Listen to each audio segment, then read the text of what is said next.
This is Plants and Society, HRT-125.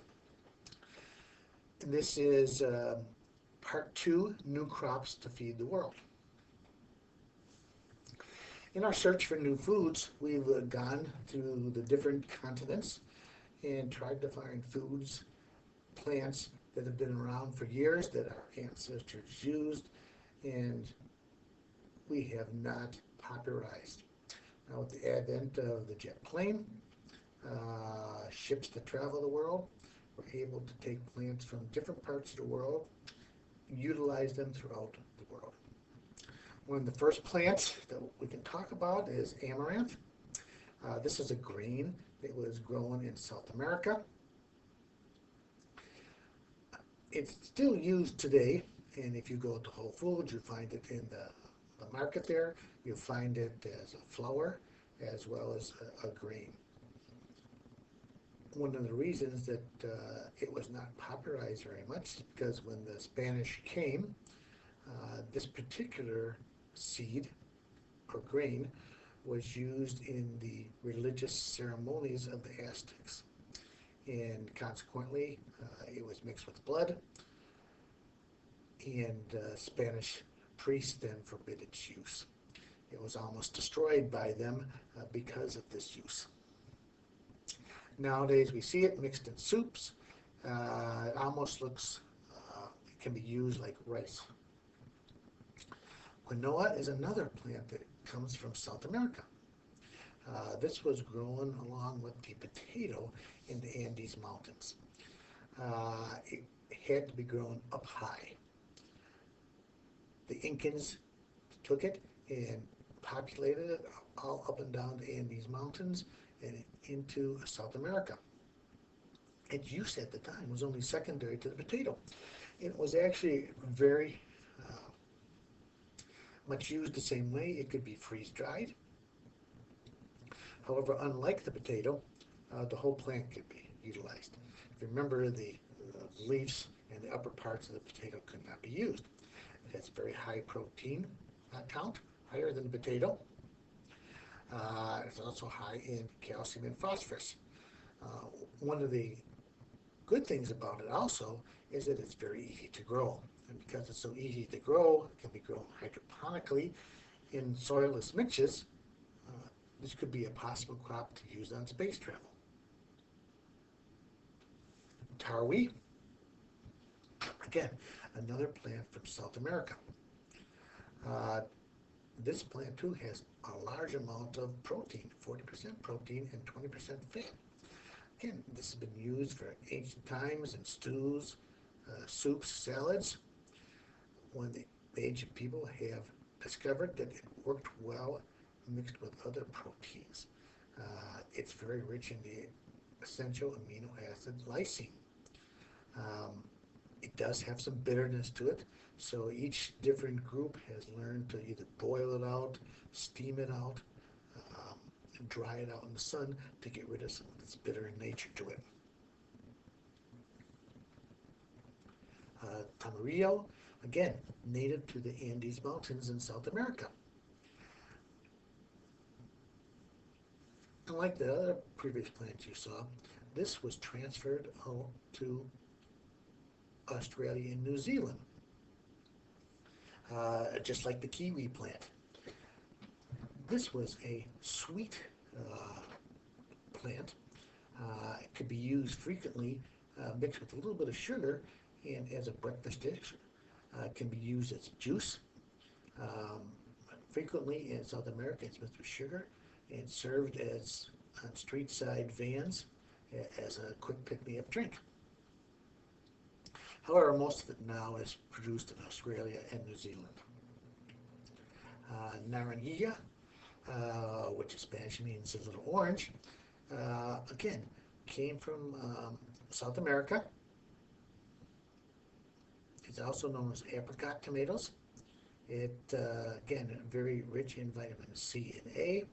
And again, it can be just eaten off the vine. It does have some sweetness to it to itself, and frequently served on roadside stands.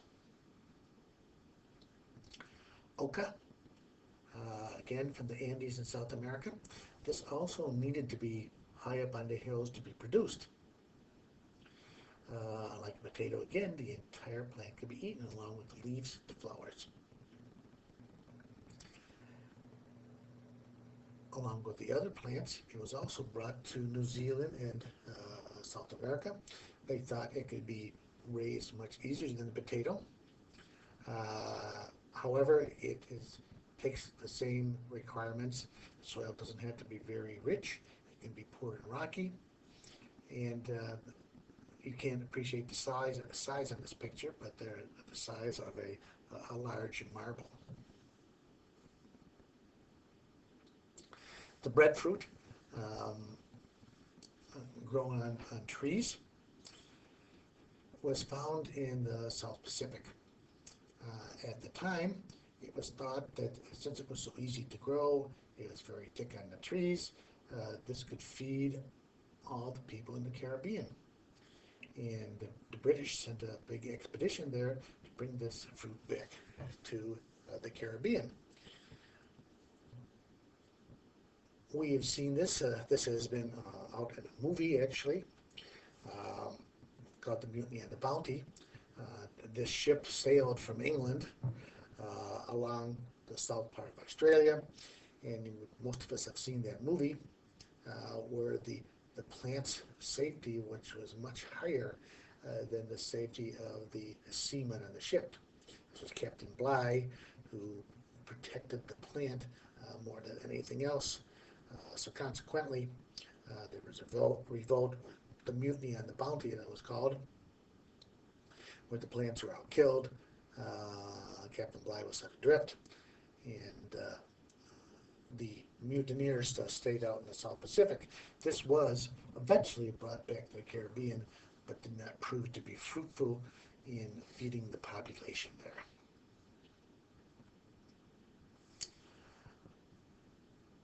We can change the plants that we already have. For example, the tomato.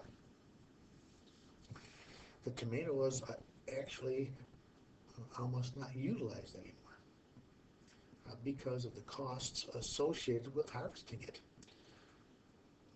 Here's a picture here of a corn plant. We can make them bigger. We can make more stalks. We can make more ears of corn. We can take the tomato, make it larger. One of the problems with the tomato was, how do we pick it? How do we grow it with less water? Well, if we developed new varieties, they can do just that. It became very expensive to have the tomato because it had to be hand-picked. And because it was hand-picked, it took longer, and it had to be protected because of the soft skin. We changed the genes. The genes allowed us then to develop a machine that could pick tomatoes, and so now tomatoes can be seen at the supermarket, still very cheap. We can change things by looking at the DNA also.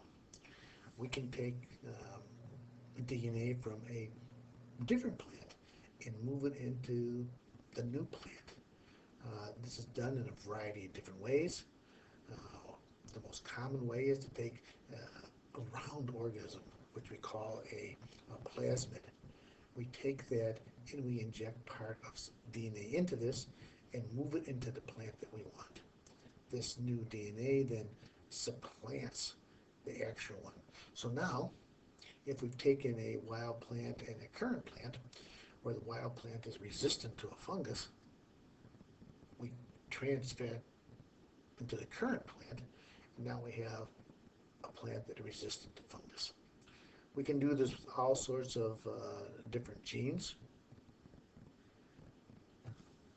and protect the plant, make the plant grow stronger. One of the earliest examples was something called BT corn, or transgenic corn.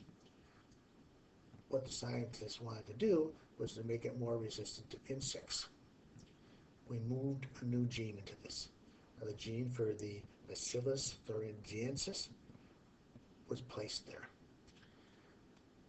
The corn then was resistant to the bugs that would come because as soon as they bit into the corn, they would die.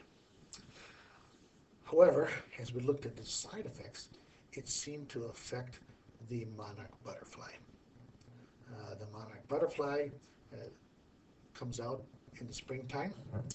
We all know the story of the monarch butterfly. It's a beautiful butterfly.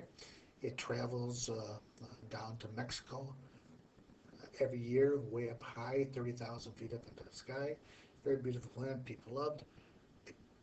One of the possible side effects of the BT corn was it might harm the monarch butterfly. Consequently, it wasn't used as much. Another corn that was out there was called starling corn. This was a type of BT corn that we decided that one of the things we would take the transgenic corn and only give it to animals. Well, of course, this didn't entirely work because this corn was then found at Taco Bell in the food. This, of course, raised alarm, and then the corn was banned. Another good example of how we can change things is golden rice. In Asia, there's a large amount of vitamin A deficiency and consequently blindness. One of the things that happens in Asia is that the bran coating, or the outer coating of the rice kernel, is removed. This makes for a white corn, which most of the population wanted. This led to a loss of many vitamins, one of which was vitamin A. We can change the corn. We can change the corn to give us amount of vitamin A. As you can see here, it's called golden rice because of the golden color. Unfortunately, the public in Asia refused to use this new rice and to stop the thousands of cases of blindness. In India, a new potato was created. It has 35 to 60% more protein in it. So consequently, eating this, again, could solve a lot of starvation problems in India. They are successful in India, not much successful in the other parts of the world. A gene from the grain amaranth is put in here, which causes it to produce more protein. It also has higher levels of lysine and methionine. So again, mixed with corn, it almost makes a complete diet. Tomato plants were very susceptible to salt. What happened is that we changed the plant again.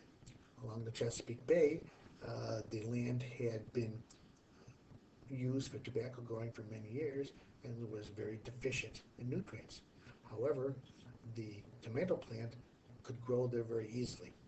The trouble was that salt water could be into it and then could ruin the fruit.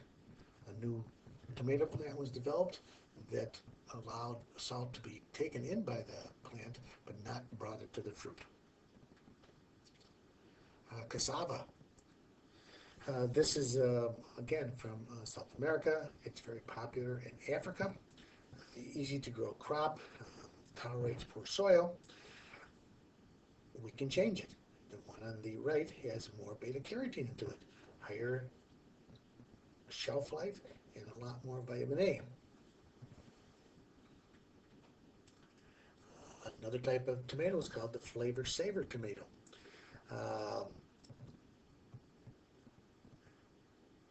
One of the things about tomatoes or any fruit is how you harvest them. The fruit that is harvested all at the same time is much cheaper to produce.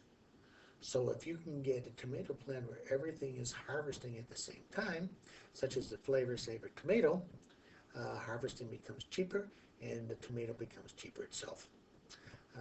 Unfortunately, this too was not found to have a good commercial success. Throughout the world, most countries allow genetically modified plants, but there are some that don't. You can see from this map that most of the world will allow these. And this may save some of the population explosion which we're expecting to see.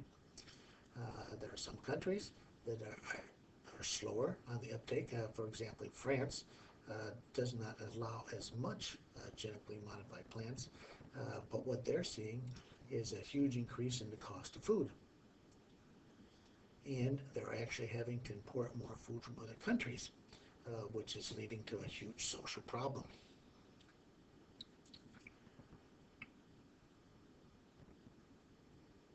We have seen in the past large changes in biotechnology. These next two slides show you some idea how this has changed. We started in 8000 BC with the people in Mesopotamia changing their cattle, making them better. Some could have more milk production, some could have bigger meat production. Beer may have been one of the earliest ones, where we saw that if we left flour outside, may get a fungus may be on it, and we've gotten beer. This may actually have been there before bread making. 4000 BC, the Chinese made yogurt and cheese. We didn't know how this happened for thousands of years after that until we started inventing the microscope. We had other scientists seeing how we could pass down genes. We had other scientists telling us that it was the bacteria and yeast that allowed us to have fermentation.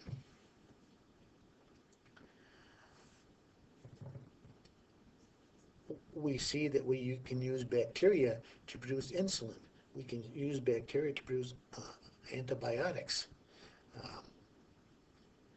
You can see from this list that in 1997 we closed an animal, Dolly, that we all heard of there.